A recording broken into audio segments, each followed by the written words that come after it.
Ladies and gentlemen, it is that time again, and welcome to the Screen Sermon Podcast. I am Brandon the Commish, and I'm here in studio this time with Cody. Cody's back. Hi, Cody. Hey, Commish. Hey, everybody. Hey, how are we? Good to see everybody again. And it's excellent to have you back, sir. And I'm excited because we decided to do the very first air quotes needs to see episode, and I actually got the idea for these from Channel Awesome, Nostalgia Critic, and those guys. They have a ongoing thing, I want to say on their Twitch, where Tamara, one of their cast members, I think they do a weekly thing where it's Tamara needs to see, and I've never actually watched it. I just always see the listing for it when they do their ad for Twitch, and it sounded like a good idea to me because I feel like they're as much film as we all like to watch. There's plenty of things that each of us have not seen, and so this week we finally kind of get to dig into a needs to see episode, and this week I get to be the subject. So this week we have Brandon needs to see.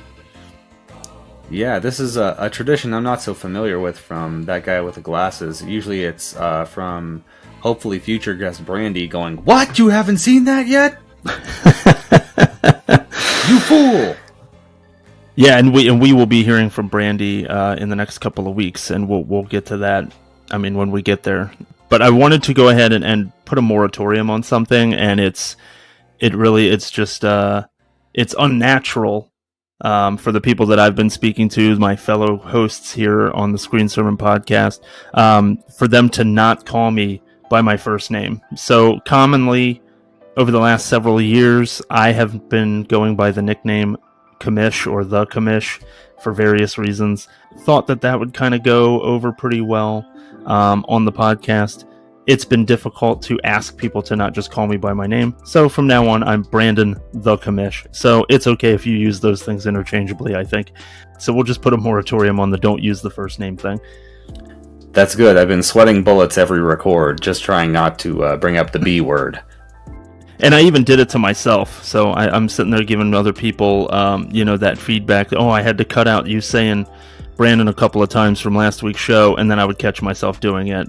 During the trailer episode specifically, I was saying, yeah, that looks like a movie Brandon would watch. And it's either you're figuring out that my name is Brandon, or you're wondering who the hell I'm talking about. So I figure it might as well just be, yes, I am Brandon. I also go by the Commish. I am both of those things. 2 in 1. A duality, if you will.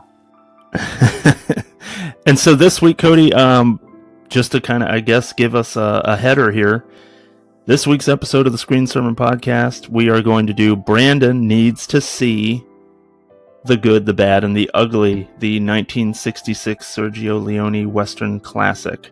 And I guess I kind of can give you this background. It's not necessarily that I've never seen it. It was more about that I had seen it when I was a young boy and watched it with my grandfather, who was very into Clint Eastwood and John Wayne and Western films and things like that. But most of the time when he had those movies on in the background, I didn't pay much attention to them at all, and I was usually doing something else at the exact same time, like coloring or playing with action figures or something silly like that, and I would only catch pieces of it. And so this was my opportunity to view it as an adult and a person who likes to break down film and the things that I like about it and technical aspects and things like that, and then have a podcast to kind of talk about my experience. But I wanted to give you the floor, sir, because this movie means a hell of a lot to you, and so I wanted to understand why it does and when that started for you, and just give me the story about your experience with The Good, the Bad, and the Ugly. Yeah, thank you, man. Thank you again for agreeing to this episode. I was very excited for this.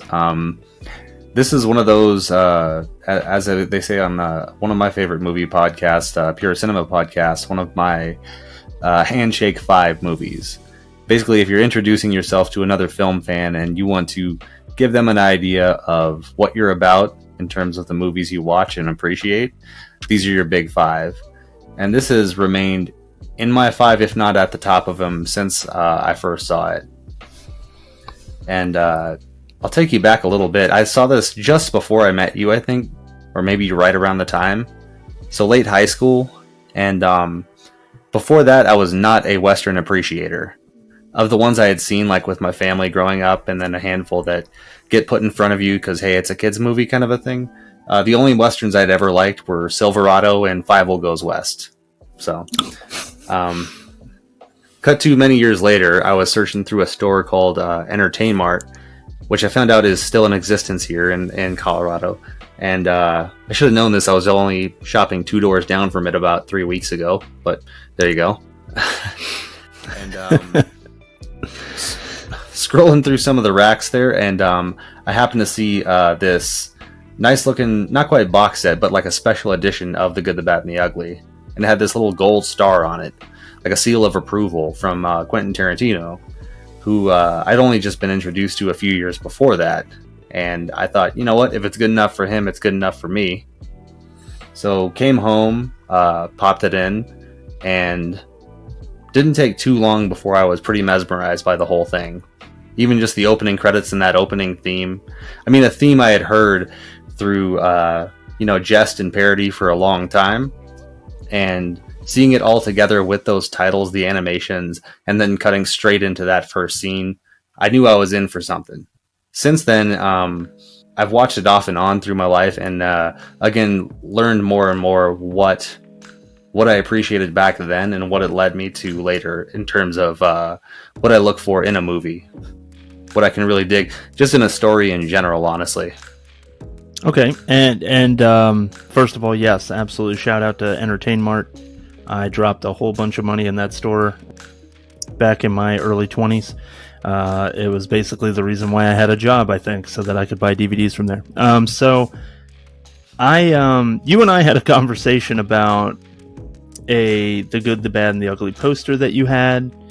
And that's kind of where the genesis of this was I had this Italian poster of The Good, the Bad, and the Ugly because it's my favorite movie, which is not something I knew about you at the time. As long as I've known you, I still didn't know that. And I think from that moment on, and even during that conversation, the podcast, or the seed of the podcast that eventually would become SSP, I had no clue was going to happen.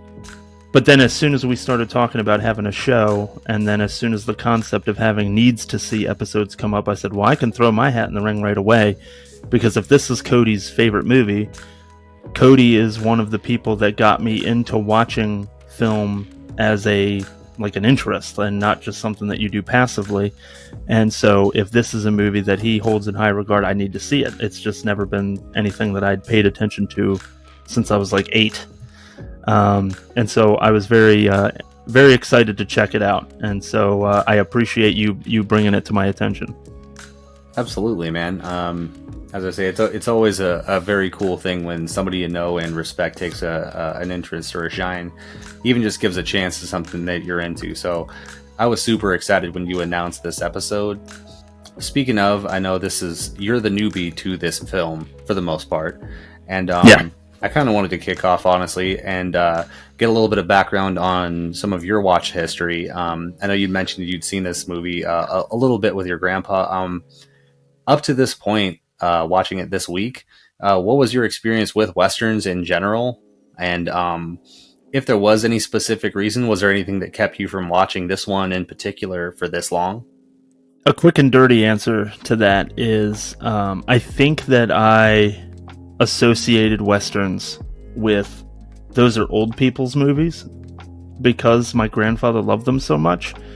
And I think I took that bent, especially when I was younger, I took that bent of they were made so long ago that they're hard for me to watch because the technology just isn't there. Mind you, this is in the 90s, so you can watch films from the 90s now and they look completely different than films now. But, to me, in a world where I'm going to see, Jurassic Park and Cool Runnings in the theater, and I think that these are so great and cutting edge, and then when you watch The Good, the Bad, and the Ugly, it just completely looks different. The film is completely different back then. Camera stability and all that, that kind of technology hadn't come along as much as it is, now, or as much as it was in the early to mid 90s. as far as my experience with Westerns, watched a ton of them in a tertiary way, just sharing a room with my grandfather.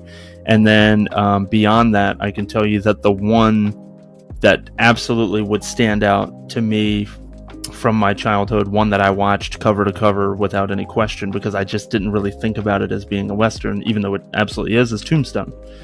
And being mesmerized by, Doc Holliday and Val Kilmer's performance in that movie. Even as a kid, I think I realized, like, man, he's so cool, So I think Tombstone was kind of my ultimate in terms of thinking about Westerns. And then, of course, you fast forward a little bit, and once we start getting into more of, Brandon is a film watcher, like for real, an active film watcher. I went and saw like The Assassination of Jesse James by the Coward Robert Ford and 3:10 to Yuma, which I know is a remake, and I watched Deadwood on HBO, stuff like that. Firefly is absolutely a Western. It just happens to take place in space.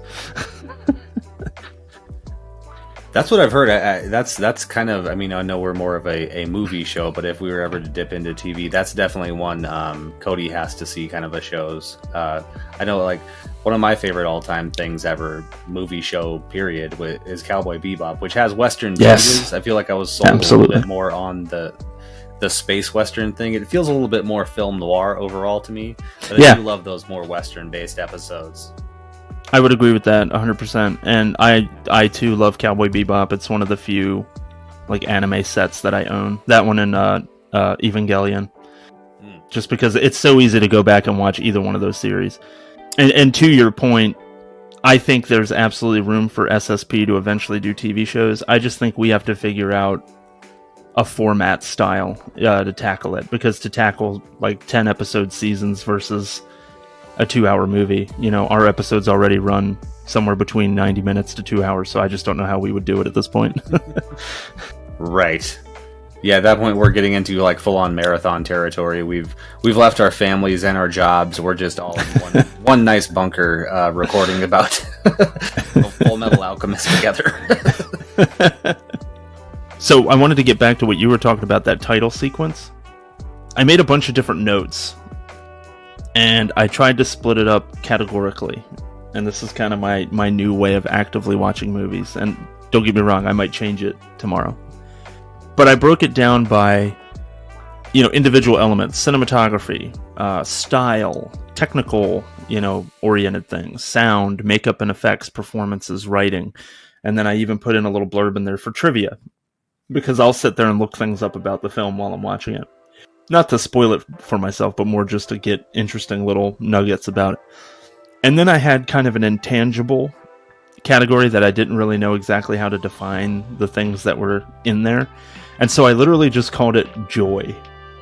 It's just the things about this movie that bring me joy, that make me pop, that make me smile or make me laugh or whatever.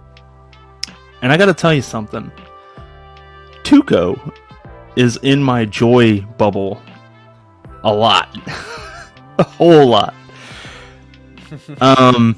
He was absolutely the character that I kind of ran away with. He captured my imagination. But under the style bit, I talked a little bit about the opening credits sequence and how cool it is. I have no clue how they achieved this. There are still images of the principal actors. There is the very familiar... I mean, when you think of Westerns, you think of the song from The Good, the Bad, and the Ugly. I have no idea what the song is called. But it's the one with the wah wah wah in it. Pretty sure it's and The Ugly.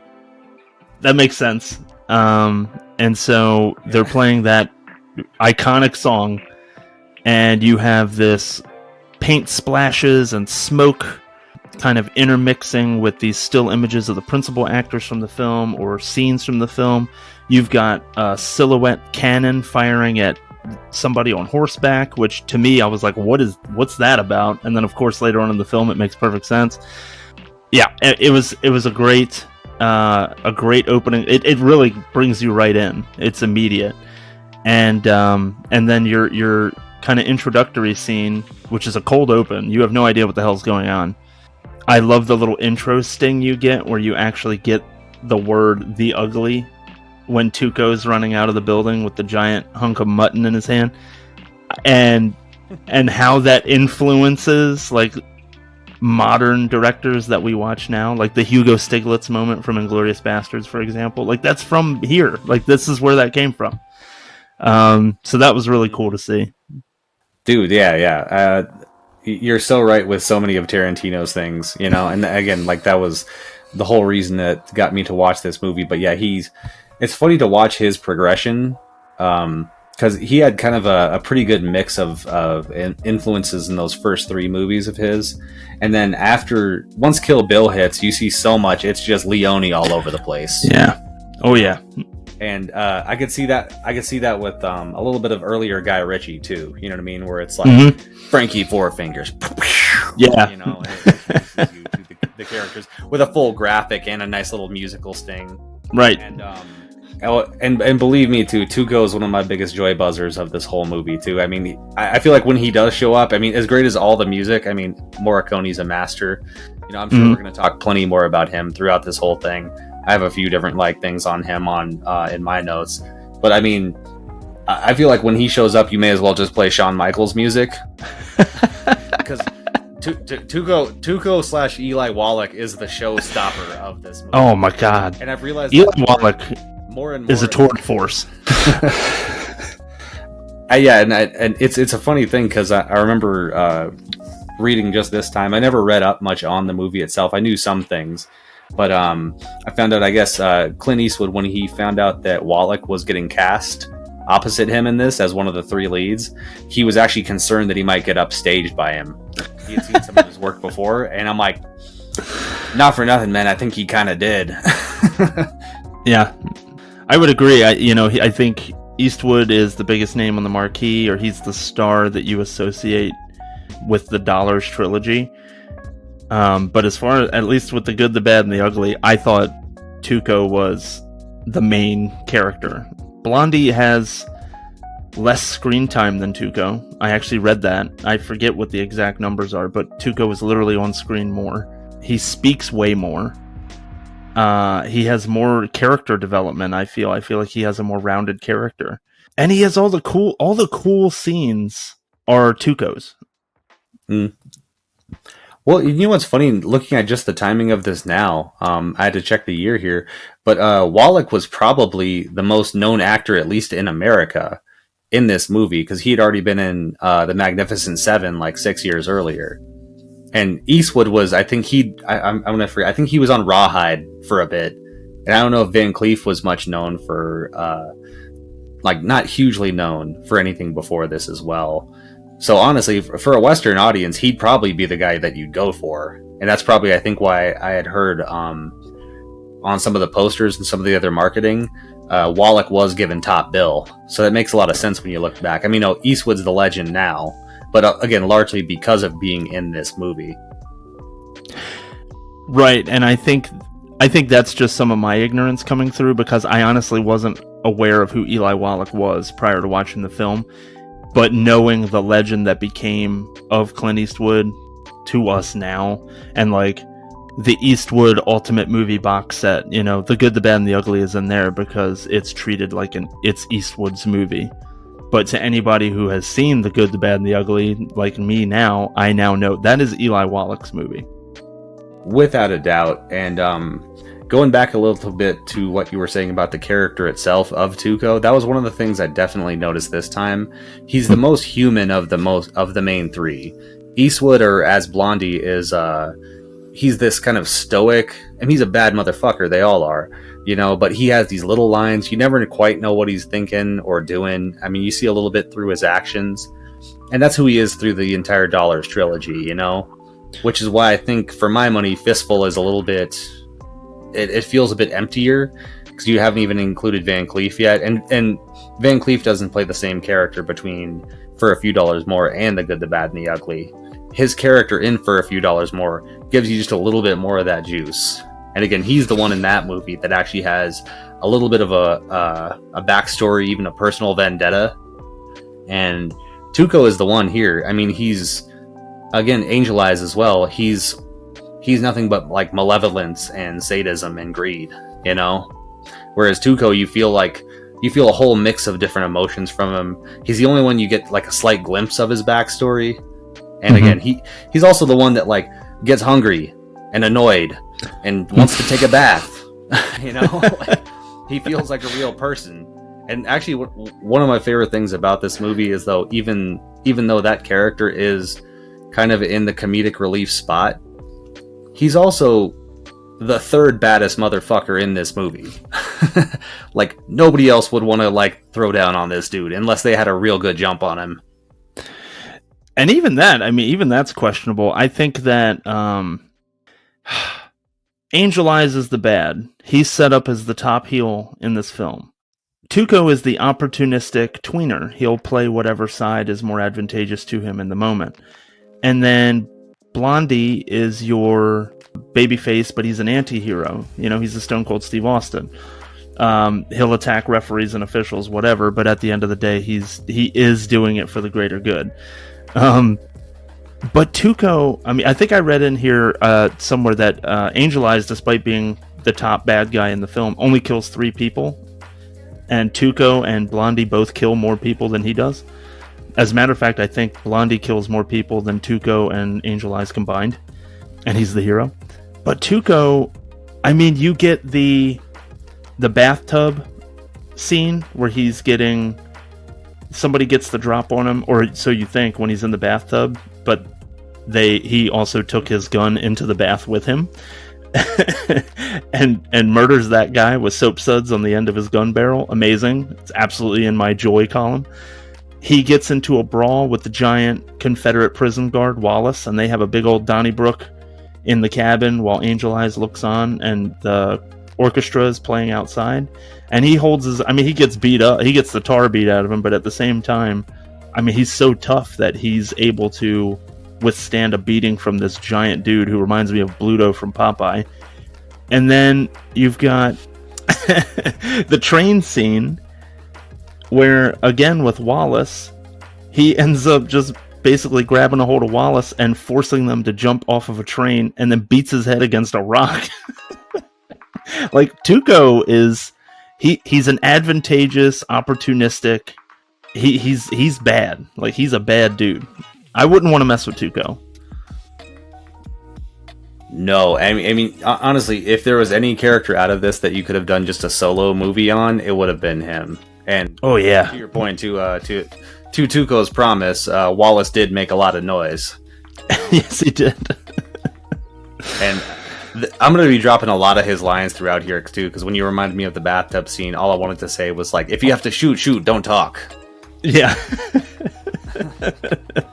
But no, and something else, since we're on the main 3 characters here, Angel Eyes, played by Lee Van Cleef, I kind of noticed this go. I was keeping track more of his actions in this.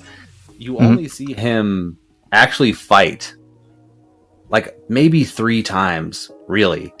I might be missing like some like minor things when he's got kind of a gang together towards the later half. Yeah. But before the finale, the only people you see him actually kill are people that he has at a severe disadvantage. You know? Yeah. Which makes him all the more villainous to me. Like he like you said, he's more that kind of a later Triple H heel, or I'm trying to think of some other ones, you know, within wrestling or even movies, since it's a movie show. But you know what I mean? Like the people that, like, they know the game, they know how to get people around them, but you never see them fully throw down with people that are supposedly on their level. And if you watch too, I mean, not to skip too far ahead, in that trio sequence, Blondie and Tuco, they both aim for him. Yes. As uneasy as that alliance is throughout the whole thing, they both knew enough to be like, fuck that dude. And I would love to see like a frame by frame timing to see if had his gun operated correctly, if Tuco would have actually had the jump on Angel Eyes. Because I'm sure Angel Eyes, if I remember right, he aimed towards Blondie. Yeah. He saw him as a bigger threat for sure. And you see that earlier too. Something else, when you mentioned that torture sequence with Wallace, played by Mario Brega, who I was amazed that he got such high billing. I kind of conflated some of the names, and I always remember seeing Mario Brega on that old poster that I had, and I was like, was he the drunk captain, or was he Tuco's brother? Because those are kind of the other big parts in it. And no, he's just that dude. He's the guy. that tortures Tuco and then gets thrown off the train. And I mean, hey, he's memorable as hell. Definitely. But the part I forgot in there too, from the last few times I watched it, is how Tuco almost gets done like the Viper in Game of Thrones at the end. I forgot it got that far. Yeah. That's all I could think of when I saw that. But yeah, I guess we jumped so quickly into it. I mean, for anybody who has not seen this movie before, the three people we're talking about are, I guess you say, the eponymous Good, the Bad, and the Ugly. The good being Clint Eastwood as Blondie, the bad being Lee Van Cleef as Angel Eyes, and the ugly being Eli Wallach as Tuco Benedicto Pacifico Juan Maria Ramirez. That's amazing. Rat. Yeah, that's how many times I've seen this. And just a quick thing for anybody who looks this movie up, here's something I didn't know. Being somebody that grew up in the late 90s and aughts, didn't even think to look into this kind of thing. And it stands out very much so now. Eli Wallach, not Mexican. Yeah. He's a Polish Jewish descent. But was chosen of course he is. Yeah. And again, not a casting decision we would make now. You know what I mean? And to me, it's more the pity for in two directions. One, you couldn't find like a great Mexican actor to play this guy, because let's be honest, that he's not the only non-Mexican playing a Mexican in this.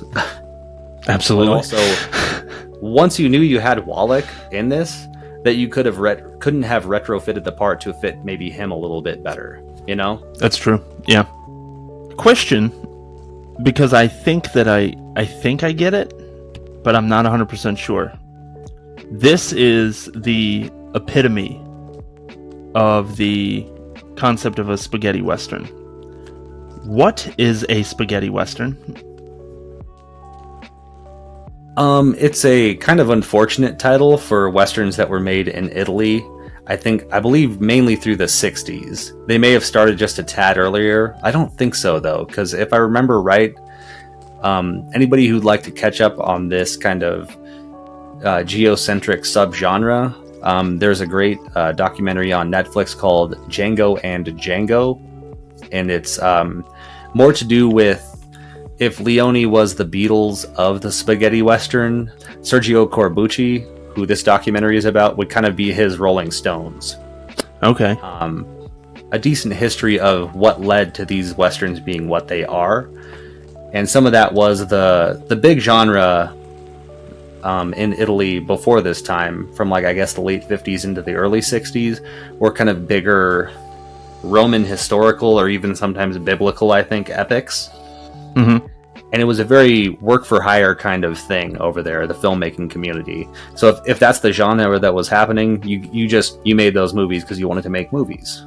And what Leone in particular picked up were those big stylistic touches from making big epic movies. Like the Colossus of Rhodes was one, I'm forgetting the other one. So as he transitioned into westerns, and what became kind of the most endemic touch of a spaghetti western was this big epic feel, you know? Okay. So that's kind of it. But because again, when you watch that Corbucci documentary, Corbucci didn't go that big until later in his career. What they were mainly, if you were to connect the pieces between at least like the two directors I know of spaghetti westerns, they're a little bit more down and dirty. They're much less heroic, a little more cynical of the time and the people and the happenings within that environment in the American West, and very heavily pulpy as well. Gotcha. And I think it reads through because it is very clear that this movie is not American. Lee Van Cleef, Eli Wallach, Clint Eastwood are all obviously speaking English. I cannot say the same for pretty much anyone else. There might be another one or two that I'm not remembering. Pretty much everyone else is speaking their native language, and so the dubbing doesn't always match up with the mouth moving and things like that. And that comes in varying degrees of quality. I find that some of the dubbing actors are really great. I especially appreciate some of the ones who their characters are eating in the scene where they're speaking, and they go full cloth into doing like the slurping sounds and making it sound like they're eating, bravo for throwing that into your performance with the realization that your character is eating. And some of them it seems a little bit more phoned in, and but those are very like minor throwaway characters, people that have very few lines and things like that. But it is very noticeable as you're watching the film, like most of these people aren't speaking English. No, there was, I think, at least 4, maybe 5 different languages being spoken. And this wasn't specific to just this movie or Leone's movies. It was common practice back in those days. You hear this mentioned in Once Upon a Time in Hollywood towards the end, when Rick Dalton goes over to make some movies in Italy. But they would always rarely have live sound. So everybody would just speak their native language to each other, which, what an interesting acting challenge. It must be hard. Yeah, you've got an English script, right? And again, naturally, the timing isn't going to be the same if you're across from an Italian speaker, a Spanish speaker, German, French, etc.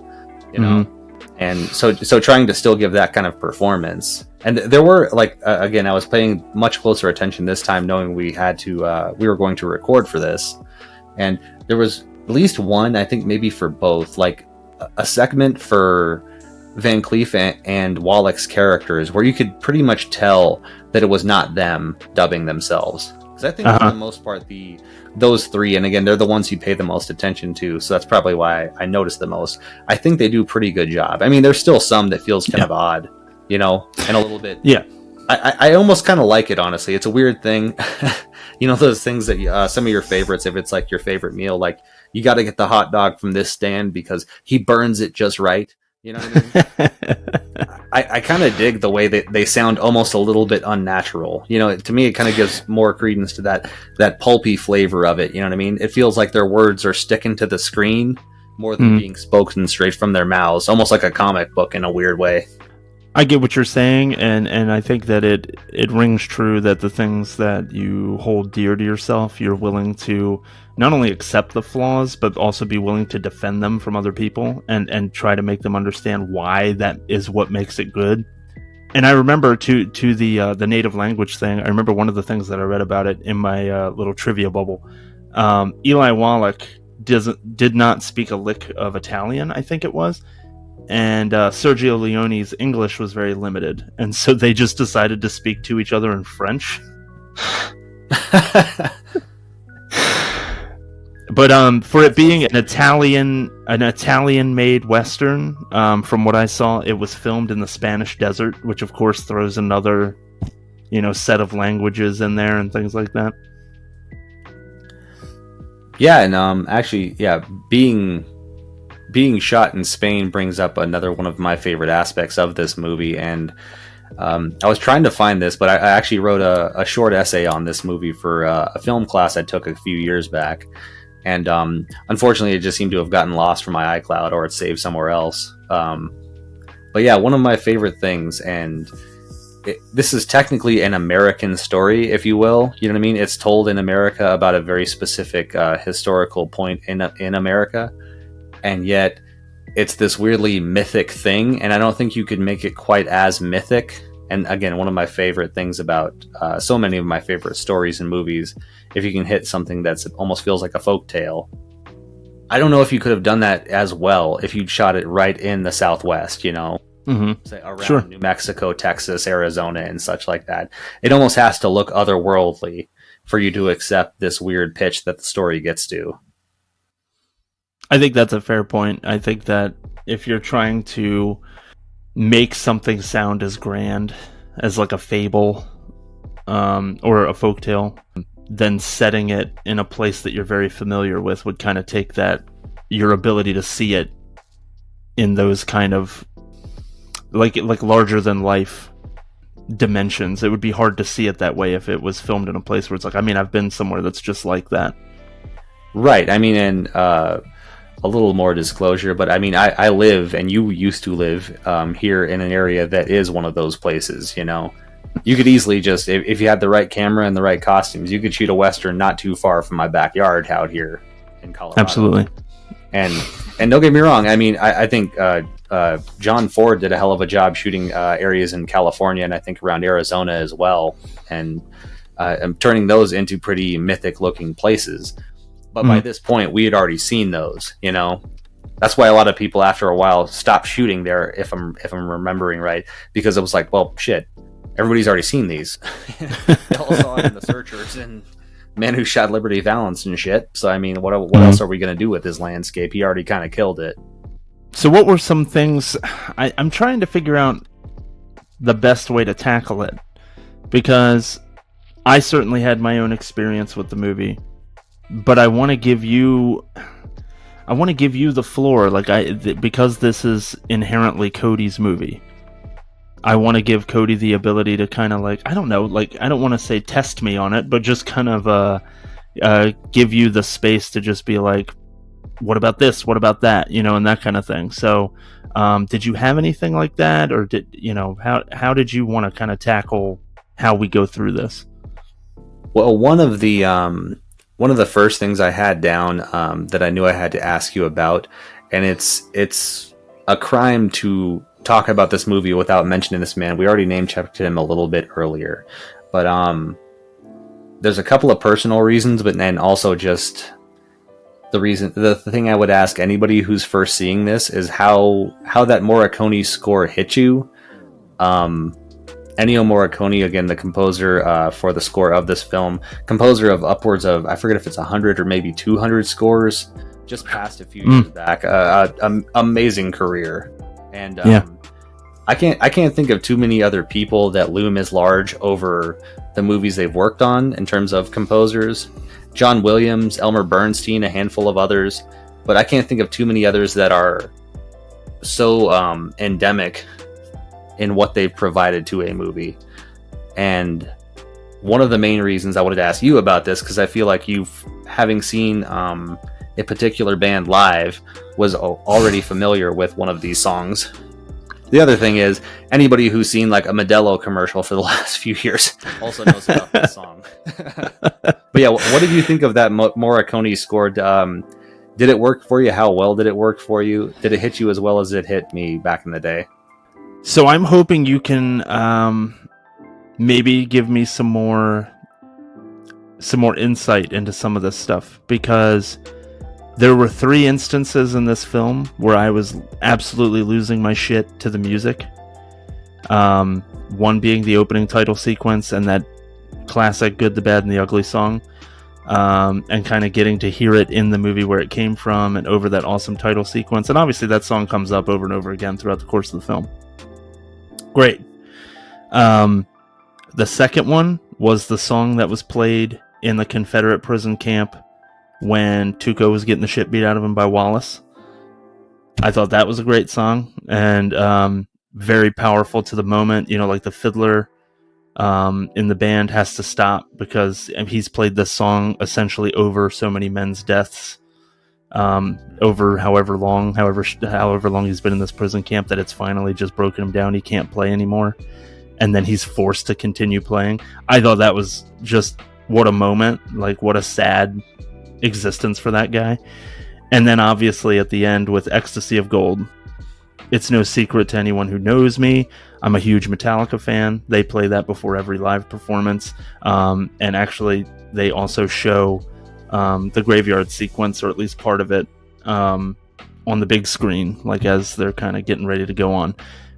So that song means a lot to me and my upbringing and my interest in the band and all that other, but obviously they were my introduction to it. But getting to see it during this graveyard sequence, when Tuco is frantically running and looking at headstones and trying to find the one with the correct name on it, and it just, the way it was shot, the in-tight focus on Tuco, his just very wild kind of hand movements and stuff as he's running around like a madman, and everything in the background is like blurry, like flying by him as if he's running at super speed down row after row of headstones. Just an amazing scene leading up to that final confrontation.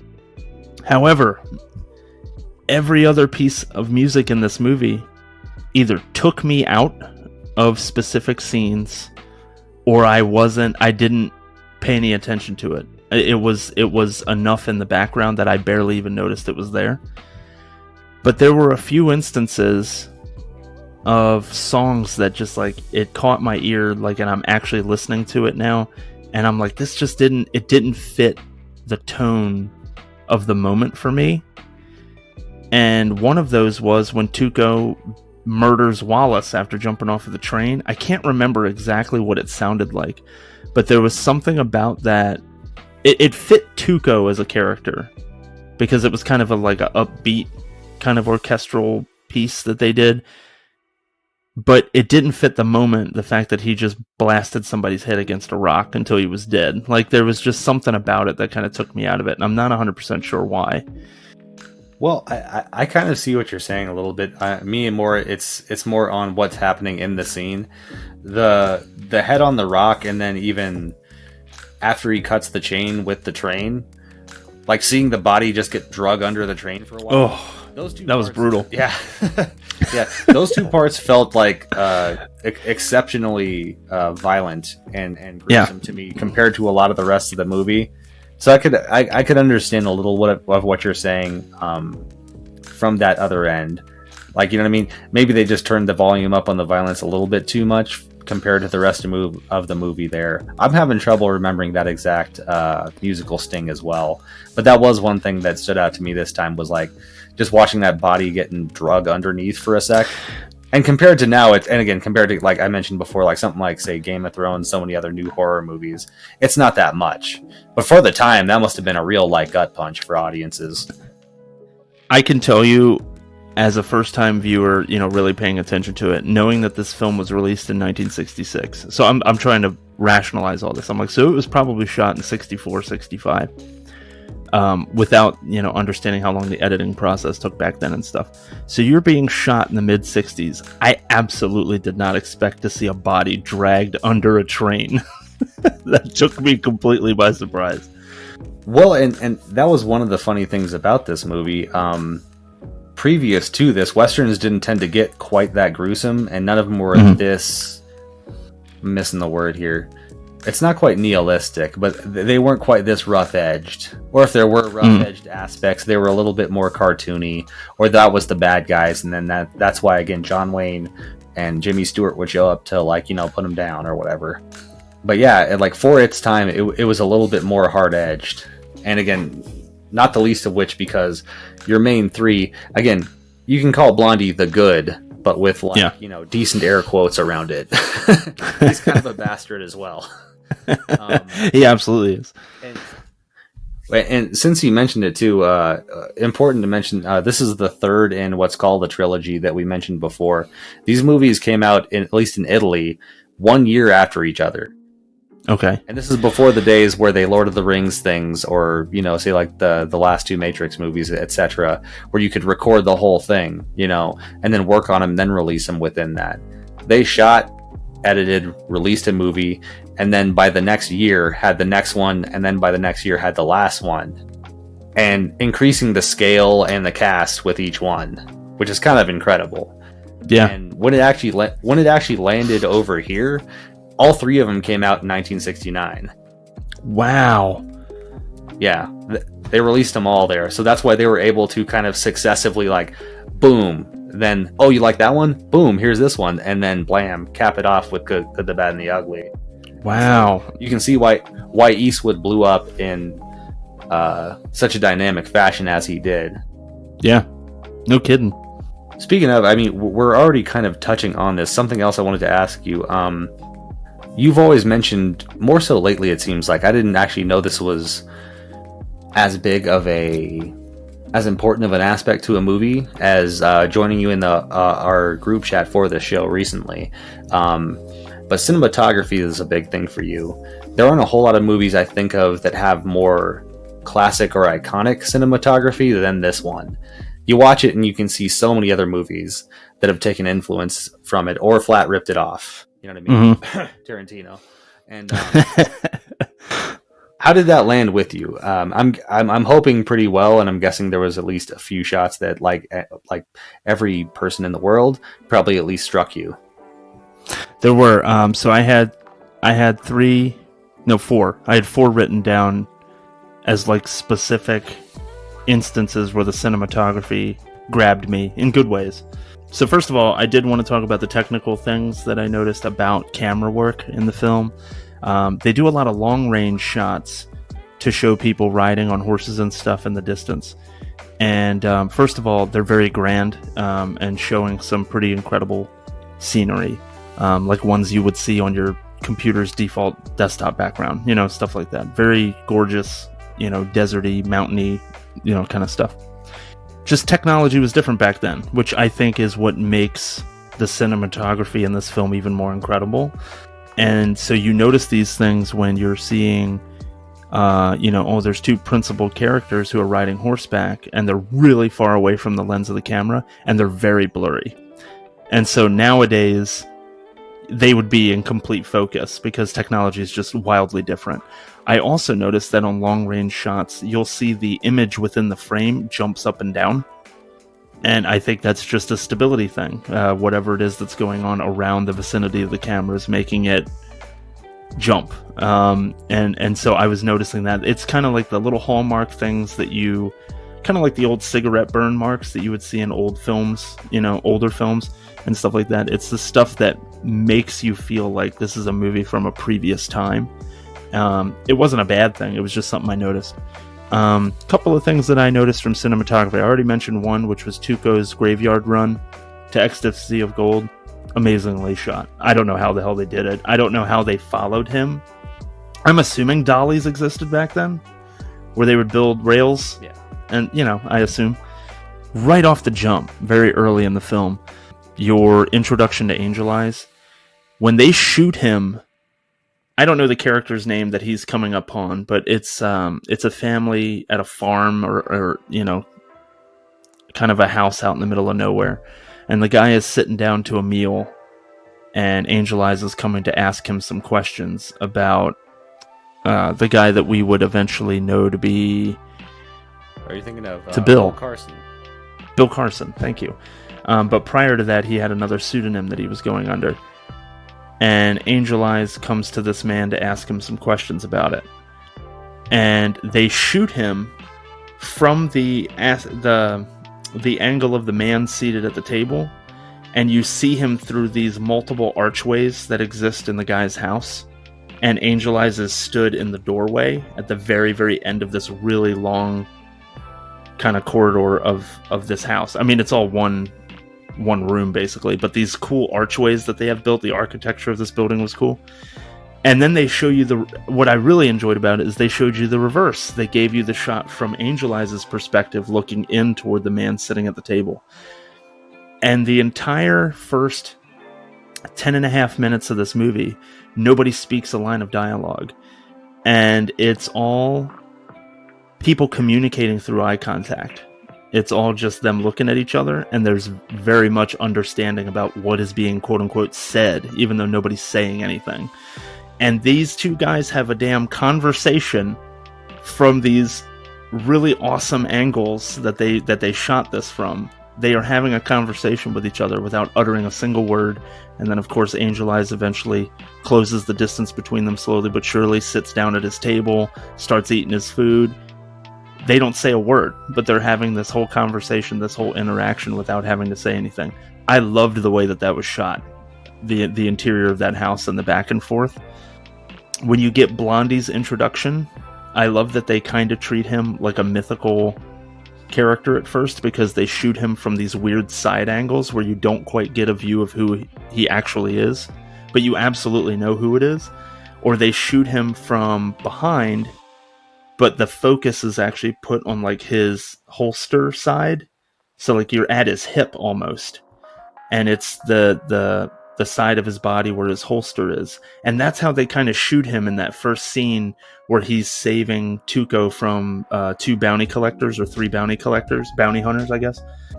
And so I love the way that they shot him as this, like, you know him, you love him, but we're not going to give you like the big reveal of his face kind of thing at first. He's from the previous 3 movies, So I thought that was a really cool way to kind of shoot him. Quick side note on that. I don't know if I'm right about this or not, but I wrote it down as he had a false pocket in his trench coat. because the guys decided to draw on him, thinking that he had his hand in his pocket, but he has no pocket. He just had his hand through a hole in his coat, and he had his hand on his revolver the whole time, and he blew those guys away. I thought that was awesome. I don't know if it was meant to be like a false pocket or if that's just how those coats were made. And then the most important one, which is probably the one you might be waiting for me to bring up. After he leaves Tuco for dead in the desert, and Tuco goes through another amazing scene, which we'll get to later. Tuco kind of recruits some guys to help him take down Blondie. And Blondie is at a hotel. And he's cleaning his gun, and he's, treating it with care. One of the most important things in his life and whatever. And Tuco gets the drop on him because he kills Tuco's friends that he recruits, which it absolutely seems like Tuco planned for that to happen. And Tuco gets the drop on him and gets him to set himself back up into a noose, kind of like their con game that they were running before, where he would capture him, bring him to town. They would be about to string him up, reading his long list of offenses and things, and then Blondie would shoot his rope and save him, take him out to the desert, split the money, and then they would go to the next town and do it again. Anyway, giving people a rough cut of what's happening in that section of the movie. Tuco gets the drop on him, has him put his own neck into a noose and stand up on a chair, tells him, I'm going to shoot the legs out from the chair and all this other stuff. But literally, the Civil War is taking place across the river, very close by, and a cannonball blows up the side of the hotel as they're in this tense moment. And Tuco's Eli Wallach, Tuco falls from the second floor of the hotel down to the main floor of the hotel, and the camera tracks him. It follows him through the floor, like as if the wall of the hotel didn't exist. So it's not just like you're following from a top down through the floor. You're following him as if you're on the side of the building, watching him fall from side to side, even though there's absolutely supposed to be a wall there. I thought that shot was incredible. And again, it's one of those ones where I'm like, I don't know how they did that. In 1964 or 5, I don't know how they did that. But I thought it was an amazing shot. So yeah, I thought the cinematography was awesome. I can see. I mean, like I say, it's a regular buffet.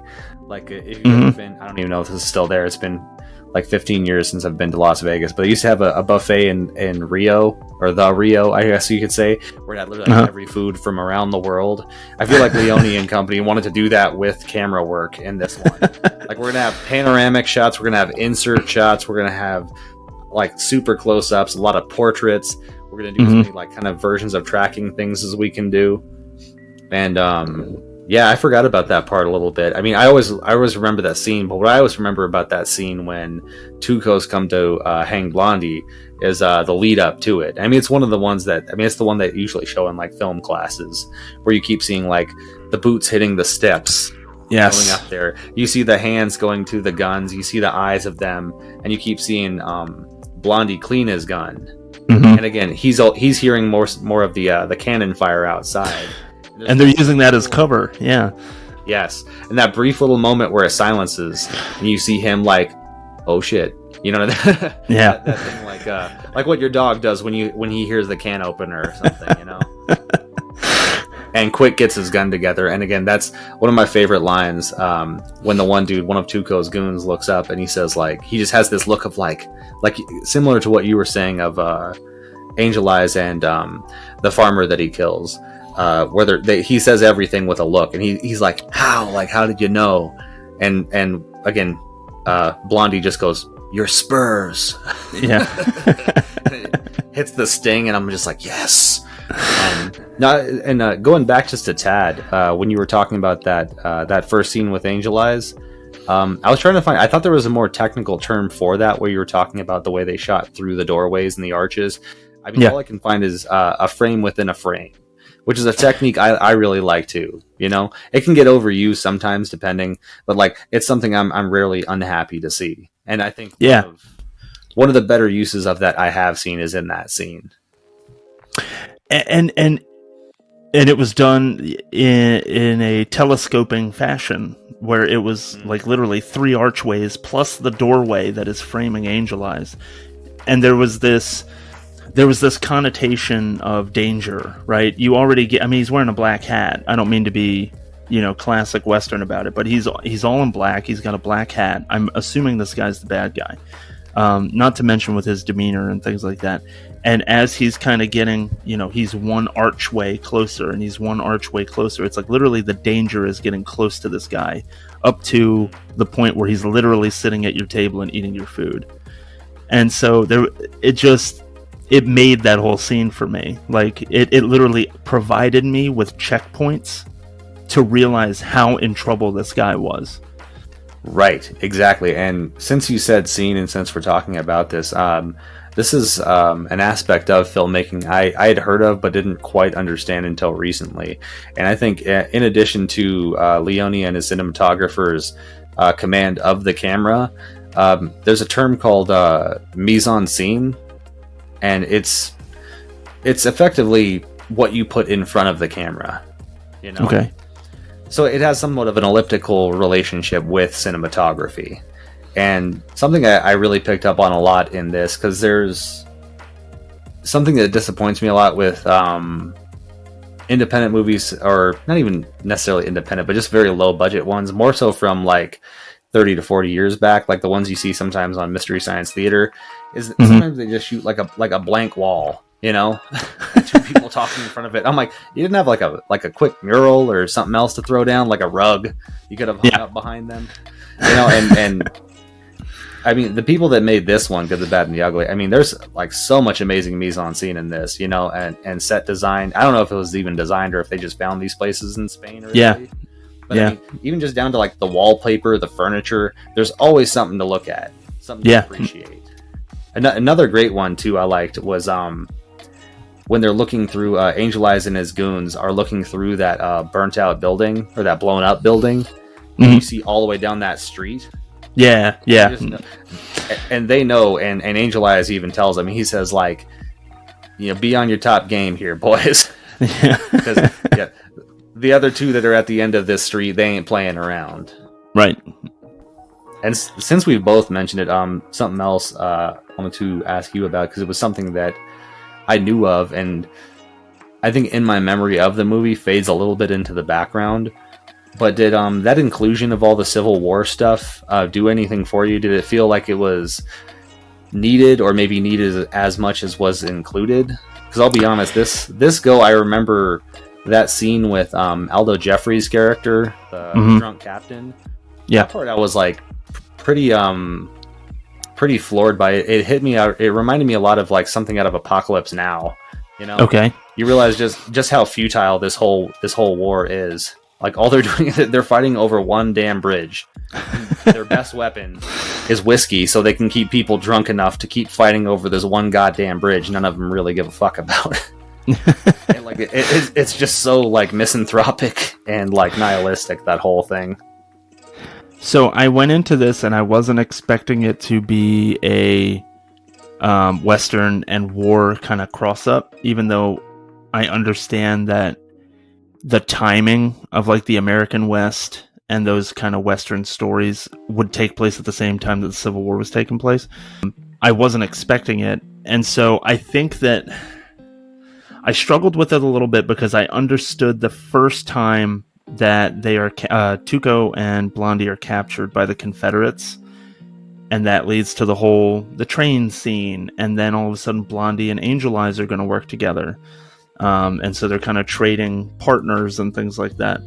But then when they get captured again, meaning Tuco and Blondie, but this time it's by the Union soldiers, and that's when they meet the drunk captain. I was like, wait, they get caught again? It seemed like their characters were captured either individually or as a pair so many times that it kind of took me by surprise. I was like, I can't believe they're doing that again. Like, another way to get them to the next kind of location was to have them get captured again. But yeah, I mean, as far as a commentary on the plight of the Union and Confederate soldiers, like, and how sad that whole time must have been, especially when you get down to the nitty gritty and like brothers were fighting brothers and that kind of thing. Yeah, I thought that was a powerful image of that, or a powerful example of it. And then, obviously, I feel like they used it as an excuse to get to their big bridge stunt. They were trying to, I guess they had to figure out a beat in order to get to this huge action scene that they have, which evidently almost killed Clint Eastwood. As I read about and then saw as I watched it. No, that's probably the biggest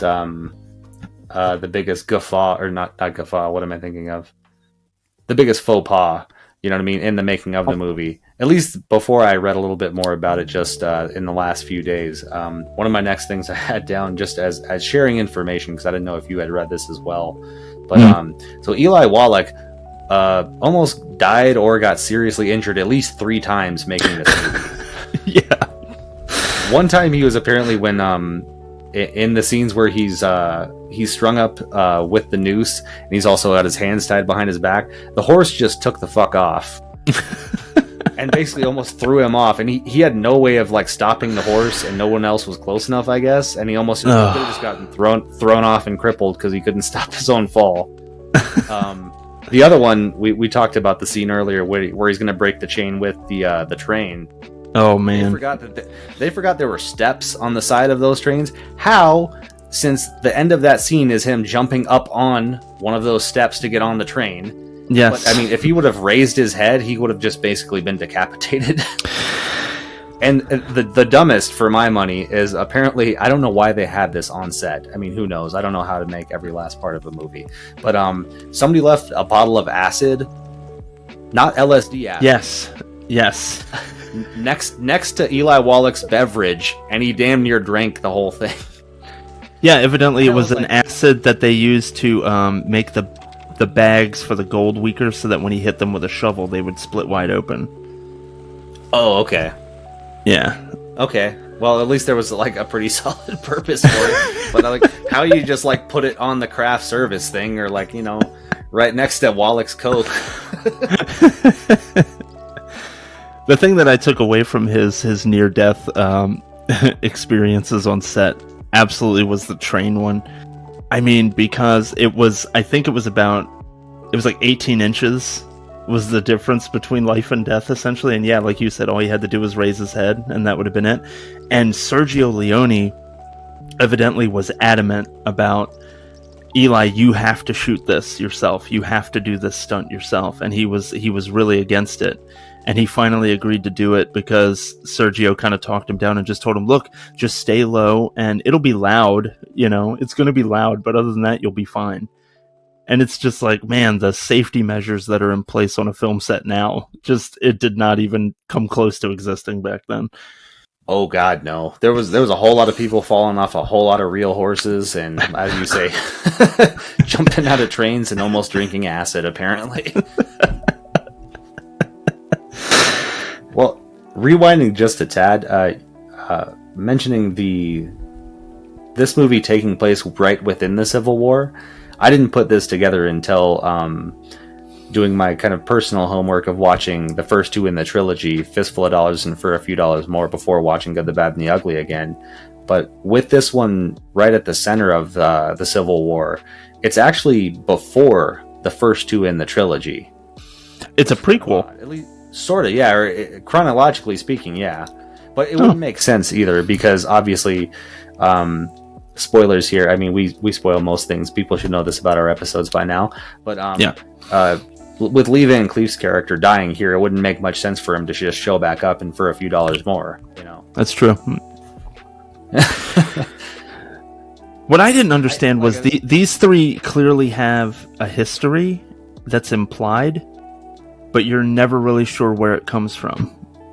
I always just took it, and actually this is another note I had down. I think I kind of already mentioned it a little bit before. I always just assumed that they just knew each other from being professional scumbags.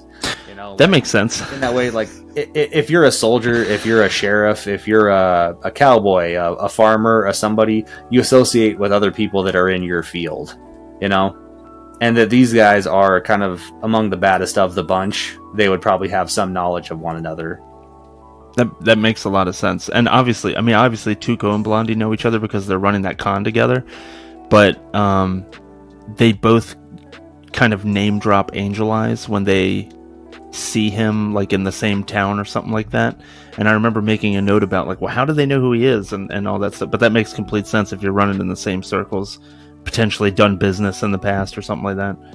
Right, and I figure Angel Eyes is kind of like that gangster character that you see sometimes in movies, where it's like, whether it's this gang on this side of town, or this gang on this side, or this gang the next town over, they all know that one dude because he's always kind of traveling between everybody, you know what I mean?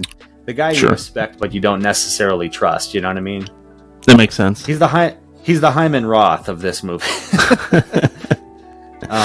But no, and to kind of reiterate a point earlier, one of the things I really appreciated this time, and it's just a matter of how you tell a story, because there's a hell of a lot of other stories that contain a lot of these beats, but the fact that you know so little about those main three really does it for me, because it keeps them all so firmly in the present. From there, all you have is the goal, their desires, and their actions that they're going to take to get to those. You know what I mean? You don't Absolutely need to know that like Angel Eyes was actually from Montana, and then his dad left, and then he had to raise the farm with his two sisters. But then his second sister died from cholera, and then the other sister couldn't go to college; she wanted to go to Chicago. And you know what I mean? Like, Mike, I don't care. You know? Yeah, and that's why he's so bitter. Yeah, exactly. And I was like, I don't need to know why he is. You can literally, like you said, that opening scene when he goes to talk with the farmer. I mean, like that told me everything I need to know about this asshole. You know? Yeah. Now I'm just waiting to see what he does next. Yeah, he literally kills the farmer and then his eldest son. And then the next scene you see him in, he's putting a pillow over Baker's face and shooting him to death. Like it's I get it. I get who this guy is.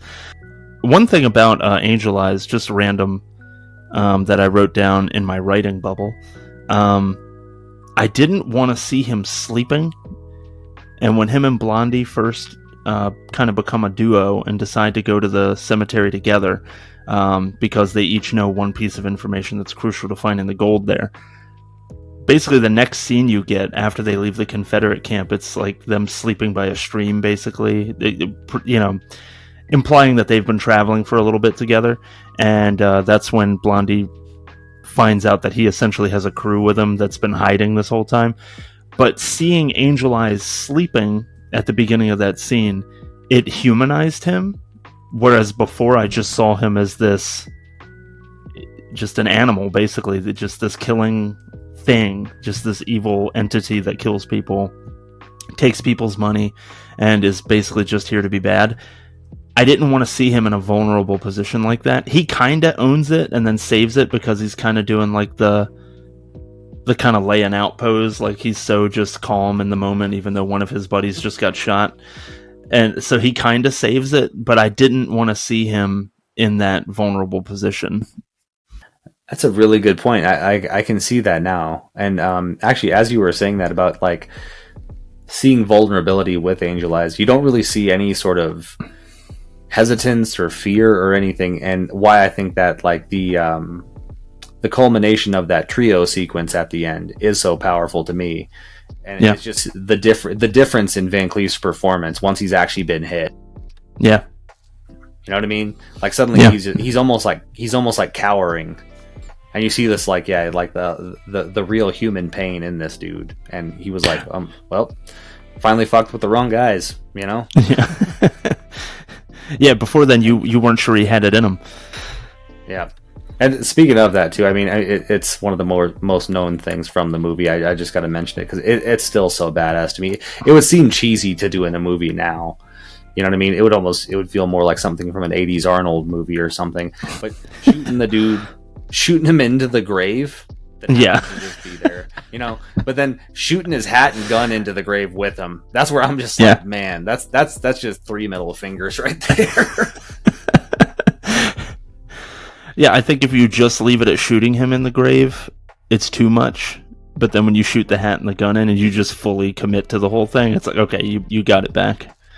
Yeah, that's thanks to Dave Attell when he did his show Insomniac. He mentioned this offhand once, and that's now become one of my favorite things to yell at my dad when we're at the gun range. If he's really like having a good shoot there, you know what I mean? And he's like just bang, bang, bang, bullseye. I always go, shoot his hat into the grave! So that's become my dumb little root on for my dad when he's shooting pistols. Probably immediately followed by an errant shot from laughter. No, he can't usually hear me. He takes his hearing aids out when he shoots. It's strictly for my own entertainment.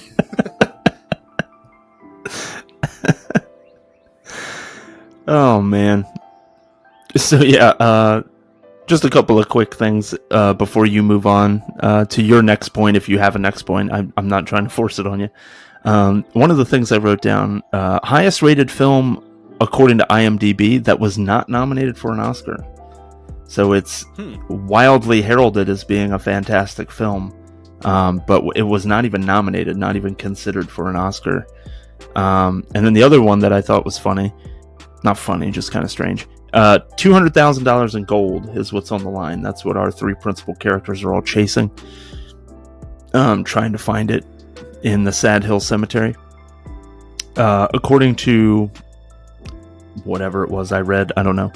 Inflation would have that at $18.5 million as of 2011. So even that was 12 years ago.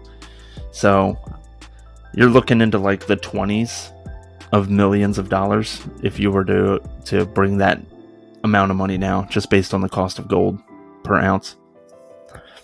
So just two little tidbits I wanted to throw at you. That's pretty amazing. I was kind of wondering that too. That's not something I often do. I just assume like, well, that was a shitload of money back then. Yeah.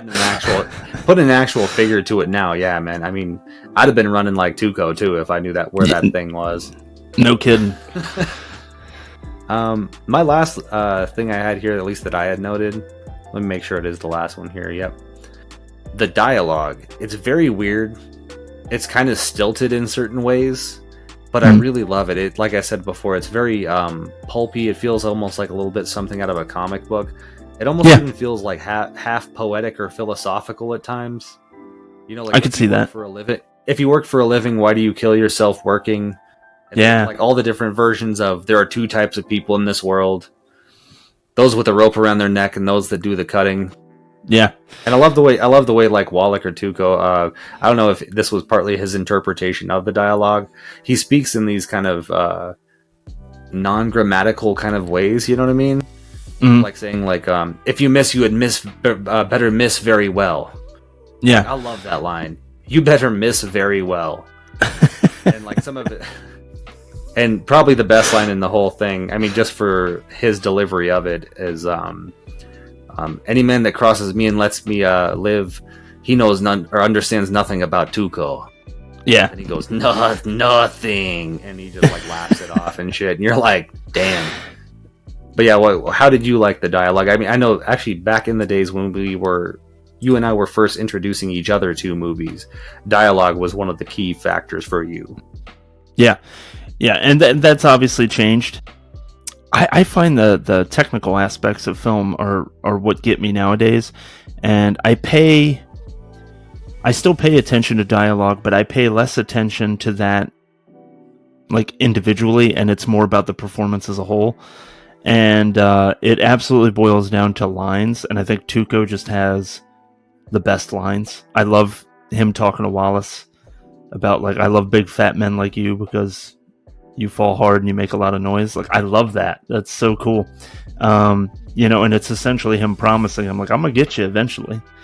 You know, all this hell you're putting me through, you know, and things like that. I'm gonna get there eventually. I'm gonna figure it out. But yeah, I thought the dialogue was good. None of it, I think I'm in a place where, at least for this film, none of it took me out of it. And I think I was in rah-rah mode for Tuco. Like, I'm so glad that he had as much screen time and as much dialogue written for him as he did, because I was just looking forward to seeing the next thing that he was going to do, or the next thing he was going to say. So yeah, I mean, it didn't stand out to me in the ways that you were saying necessarily, in terms of being noteworthy.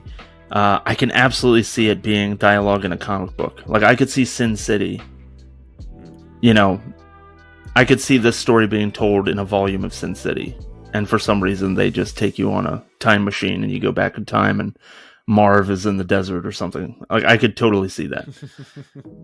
But yeah, I thought it was good. It wasn't so like dynamic or something that it was notable where I wrote something down about it. Although I find that nowadays, as to what you had said, If dialogue is overwritten, where it's like these exchanges that are back and forth and it's like incredibly insightful and everybody and their mom is quick-witted and stuff like that, it takes me out of it because it feels unnatural.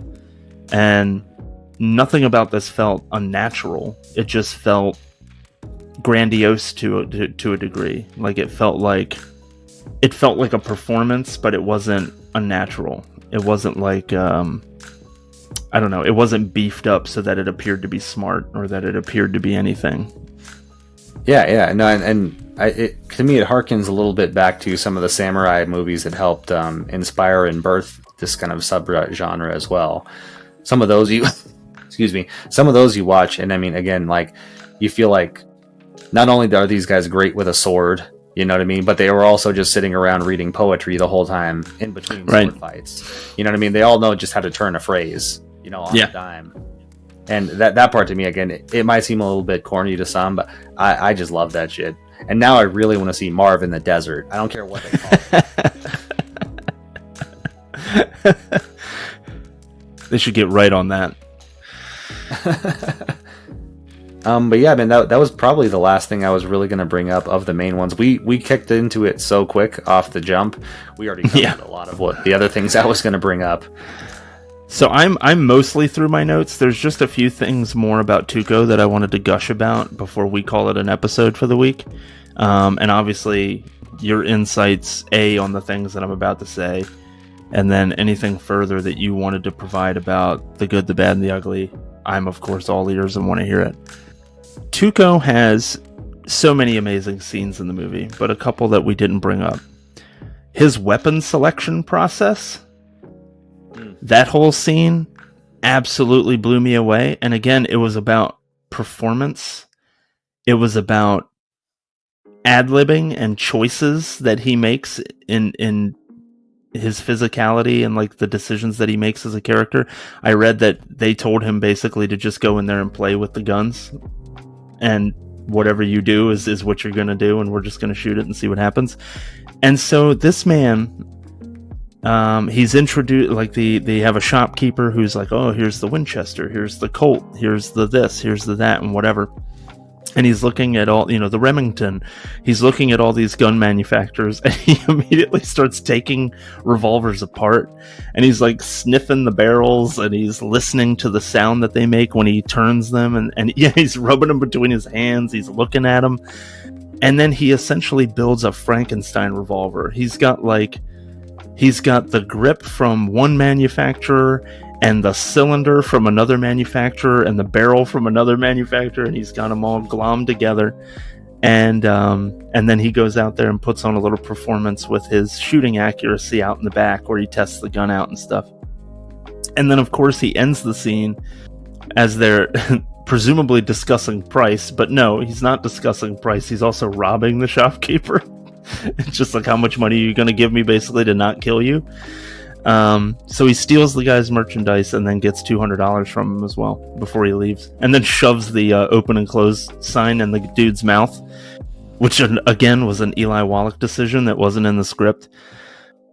Love that scene. I just love him creating the Frankenstein's monster of revolvers. I love the fact that Tuco's character doesn't keep his gun in a holster. He wears it on a lanyard around his neck.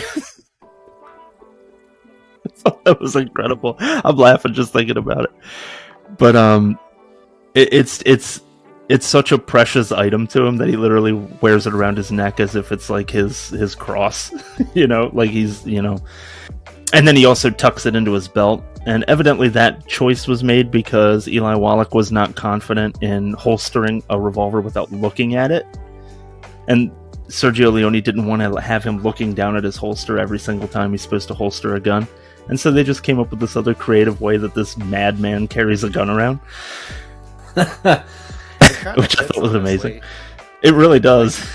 Because again, like for that dude in particular, he's the wanted one. You know what I mean? Yeah. The other guys might be outlaws and scoundrels and such, but he's the one whose face is plastered everywhere. I'd probably have a gun at the ready that quick too. You know what I mean? Absolutely. I'd have the equivalent of your water park change jar that you keep on there, but for my gun. Oh, I was just gonna say, I don't even know if the Franken gun thing would work, but it's such a sweet idea. You know what I mean? Yeah. Yeah, I know. I had the Colt barrel with the Remington handle with the Smith and Wesson cylinder would just make the most perfect gun. I have no confidence at all that gun would ever work. But to your point, it's amazing, and it's the perfect weapon for Tuco. And I mean, and again, he loves this thing so much. He bathes with it. He gets into the bathtub, and he never takes that lanyard off. And he kills the dude with the soap suds at the end of his gun. It's just such a Tuco thing. And I've seen this movie one time, but now I can say it's such a Tuco thing. Like, and that's something that I can point out in future movies.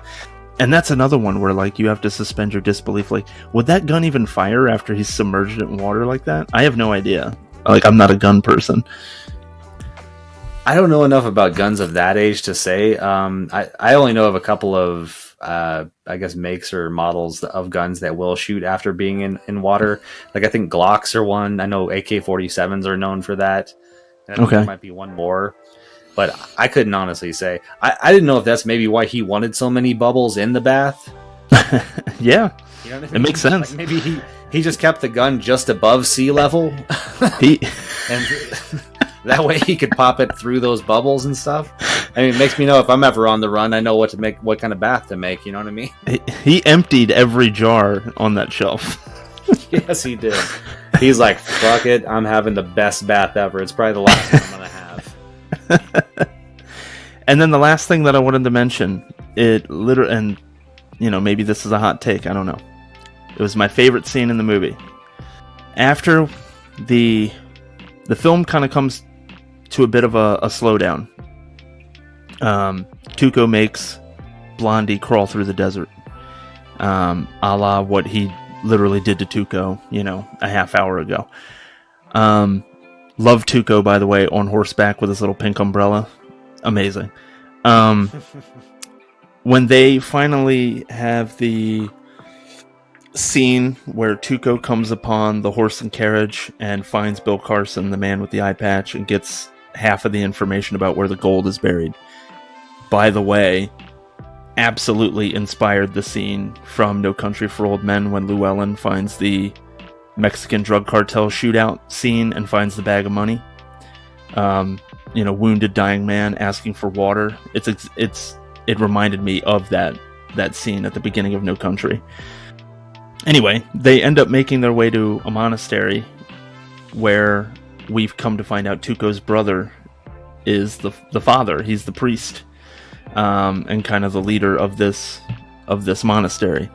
And that's where you kind of see this human side of Tuco. He finds out that his mom just passed, or his dad just passed, and his mom has long since been dead, I think, or it's the other way around.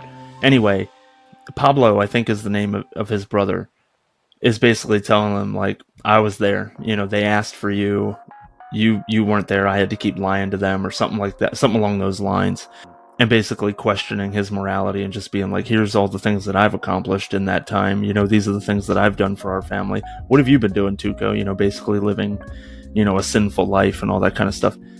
When all that scene is over, because you're getting some Tuco backstory, you're seeing some familial strife and stuff like that. And then Blondie recovers from his heat exposure and his, dehydration and all the other things that he suffered through. And they're getting ready to go back on the road and agreeing to work together because they each have a piece of the information about where the gold is. Tuco basically gives this speech about how it's always good to know that he's got a brother out there that he could always come back to and he wouldn't be denied a bowl of soup at his table, and how important that aspect of his identity is, that he has this brother and all this other stuff. And he's just a different version of himself. He's like a human. He's a human version of Tuco in that moment. And then you see his body kind of sags after Blondie gives him the cigar. And it just kind of washes over his face like this relief as he kind of takes a puff off of the cigar. And then he gets that very familiar Tuco smile with the silver tooth in the front like that. And he's just kind of like, all right, back at it. And he's right back to being Tuco the Rat. He goes from being Tuco the man to being Tuco the Rat again. And just that little performance that Eli Wallach did on the front of that carriage, that was my favorite scene in the movie. I was like, that was amazing. Yeah. No, I love that scene too. And and you're totally right. And why Wallach stands out so much in this movie. We only get a handful of other kind of substantial performances outside of those main three. And even excuse me, sorry. Two of those main three are so consistent and solidified in those performances. And again, Eli, even in moments of a little bit more subtlety like that, really drives the whole thing home. Yeah. But that was it. That was my main takeaway. That was my favorite scene. You know, this isn't, I guess, a traditional review show where I necessarily feel the need to give a score, but I can tell you I absolutely enjoyed the movie. You know, there was some things about it. It felt a little bloated in places just because of like the repeating of the like capturing Tuco and Blondie so that you can get them to the next set piece. And I did think that it was necessary because there were certain things in the story that needed to happen. You know, you wanted to do the bridge explosion. How are you going to do that if you don't show the Union Army side? We've seen the Confederate prison camp. I never questioned that whole meeting back up with Angel Eyes, the fight with Wallace, the train scene, like that needed to happen. The Union camp was the one where I was like, I feel like this part is just kind of tacked on there, and I think it's because they wanted to figure out a way to get to this bridge explosion. So part of it kind of felt like a bit fatty in there. And then, like I said, for some reason the music took me out of it a couple of times here and there, and it was just something that I made note of. But the overall feeling about the music is overwhelmingly positive based on the strength of 3 songs alone. So I have overwhelming positive thoughts about the film.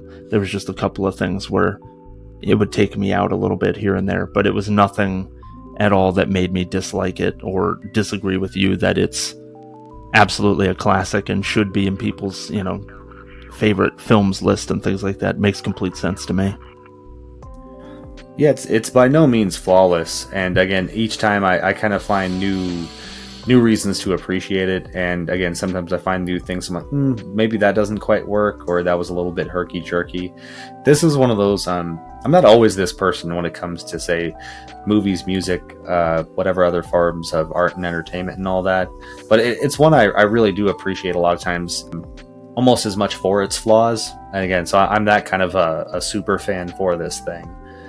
And to your point too, I always wonder if the length isn't, if there, I believe there might be a slightly shorter cut. I don't think it's available anywhere currently, but just this watch, I remember feeling like the finality of the trio scene, you know, it felt a little bit more earned with all that length and all the trials, tribulations, even like, again, the almost repetitive kind of setbacks and double crosses and all that. Like, it reminded me a little bit, if you ever watch like an anime series or an extended kind of Japanese wrestling feud. By the time you finally get Goku versus Frieza or Kenny Omega versus Kazuchika Okada, you know what I mean? It feels like some shit because you've had to see like every inch and mile that the people have come to get to here. That's a fair point. And you know what it means to them all. And again, I don't blame anybody else for thinking it's too long or it drags in different parts. I could totally see that. I've felt that other times when I've tried to watch it. It's just, I think this time that much of it clicked in for me. Just the accumulation that led to this final showdown. And I will say, since we're kind of wrapping up a bit here, anybody who's interested in these movies, it's well worth going either forward or back a step in Leone's filmography. If you love that beautiful cinematography and almost the artier side of this, go forward one to Once Upon a Time in the West. That's the one that usually shows up on the more kind of highfalutin film magazine lists of greatest movies ever. Or if you're a little bit more prefer a little bit tighter action and a little more brisk pace to a story, just step one back for a few dollars more. You can watch these in about any order. They don't actually connect story-wise. They're just collectively known as trilogies or quadrilogies sometimes, because again, it has those stylistic touches, some similar actors, and again, the main guy, the director and composer is behind the helm. And wasn't I might be off base here. Once Upon a Time in the West was not Leone's last film, right? No, he made Once Upon a Time in the West, then I think it was Duck You Sucker, and then his last one I think was Once Upon a Time in America, the crime movie. That's what it was. 80s. That's right. That's the one. Okay. Yeah, and I mean, I got to tell you, these are also available right now on Pluto TV. That's where I watched it. For those of you who aren't aware, it's a completely free TV and streaming service. They have on-demand films. They have like 100 different channels, and they're oriented around some very specific things, like family comedies. You know, it's like Married with Children and All in the Family and stuff like that. The Dollars trilogy, as I've come to know it, Fistful of Dollars for a Few Dollars More, and The Good, the Bad, and the Ugly. All three are on Pluto TV, at least for now. They do cycle their content. So anybody listening to the show that hasn't seen these films, or maybe hasn't seen these films in a long time, and they're not 100% sure where they can find it, you can find it for free on Pluto TV right now. There you go. And if you're, to just kind of tack on to the very last thing I said, if you really, really want to see where these movies came from, I forget if we even mentioned it earlier, but go check out the movie Yojimbo by Akira Kurosawa. I know Seven Samurai sometimes can be a little daunting to folks because it's 3.5. I think there's one cut that I have that's like 4 hours long. But Yojimbo is such a great, just like straightforward action flick with swords instead of guns in this case, and again, phenomenal cinematography. So if that also interests you, there you go. I know it interests me. It's definitely on the list of things that we're going to have to get to on another episode. Because again, as I've said before, we only do 3 hour plus or full series on this show apparently. Or 4 hour awards nights.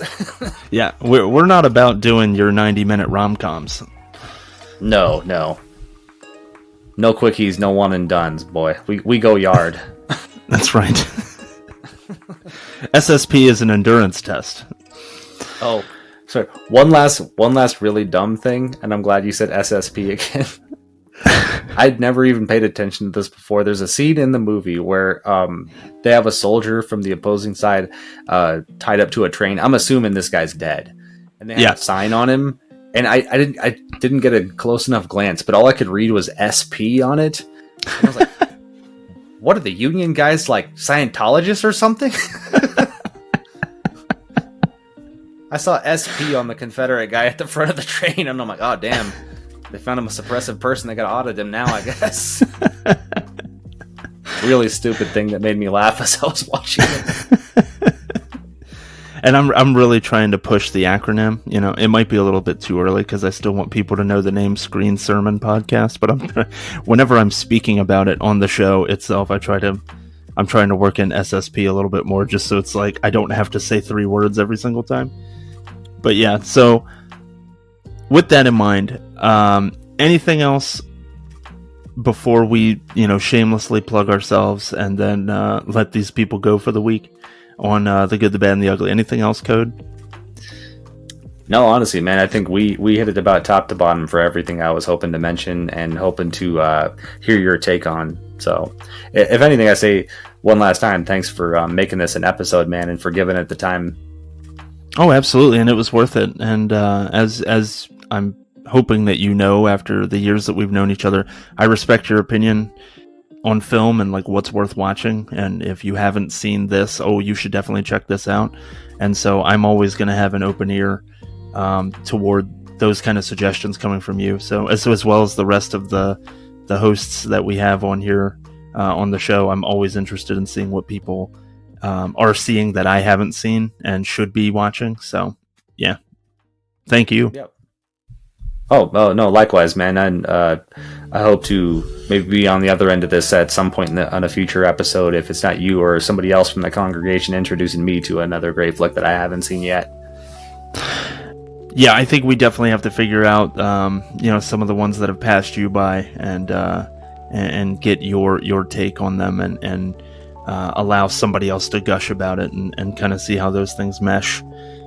For sure. Yeah, I'm down, man. And you guys definitely have pockets of knowledge that I'm not as familiar with.